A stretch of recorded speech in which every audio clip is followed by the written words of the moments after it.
Pasado alas 11 na naman nga ng gabi nang bigla akong magising kasi may nakalimutan ako. Nakalimutan kong patayin itong si Santa Claus. Ito nga pala yung Santa Claus na dala ko pagaling sa Canada. Tapos bigla nga ako nakaramdam ng gutom. Kaya tara mga trops, luto tayo ng mga instant food. Ayun nga, inuna ko ng lutuin itong hotdog. Nilagyan ko lang ng konting tubig tapos isang sirit lang ng mantika. Tapos konting paggulong-gulong ng ay goods na yan. Sa parehong kawali, nagpainit lang ako ng tubig. Tapos dito ko nalulutuin itong pansit canton. Mabilisang luto lang, wala pa sa half cook. Tapos sahanguin ko na. Tapos sa parehong kawali, naghahasa na ako ng bawang tsaka ng ham. Halu-haluin lang ng konti hanggang sa maluto itong mga ham. Tapos goods na yan. Saka ko naman ilalagay itong pinakuluan kong noodle. Tapos syempre yung kanyang mga seasoning. Tapos kaya hindi ko masyadong niluto yung noodles kanina kasi maglalagay pa ako dito ng gatas para siya yung makakapagluto na sa noodles. Tapos naglagay na rin ako dito ng quick melt cheese. Bilisang halo lang at goods na yan. Tapos magprito na rin tayo dito ng itlog. Ganitong kaprito yung gusto ko, yung crunchy sa ilalim. Tapos medyo runny yung yolk. Tapos ito na nga, konting plating lang. Naglagay lang ko sa ibabaw nitong seaweeds tsaka nitong bonito flake. Inihanda ko na rin itong choppy stick. Ganun lang kasimple at kabilis mga troops. Kaya tara, papa na ta.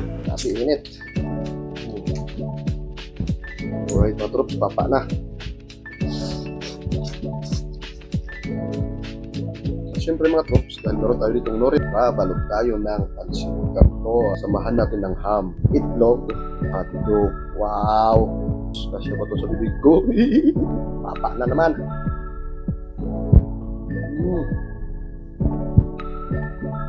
Sulit mga troops pagka nakabalot siya. Yung tipong lasang-lasa mo yung lasa ng pansit canton. Yung paglalo na yung pag-ahang niya, tapos cheesy, tapos magatas.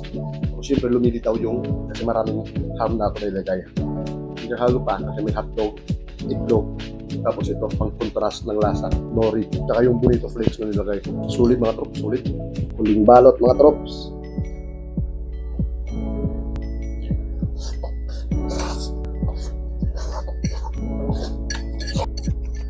Fast forward ko na nga mga troops itong video syempre para hindi masyadong humaba. Tapos bigla nga nag-memory full itong cellphone ko kaya hindi na video hanggang sa dulo. O siya, hanggang dito lang muna mga troops. See you sa next video. Thank you. Have a good one.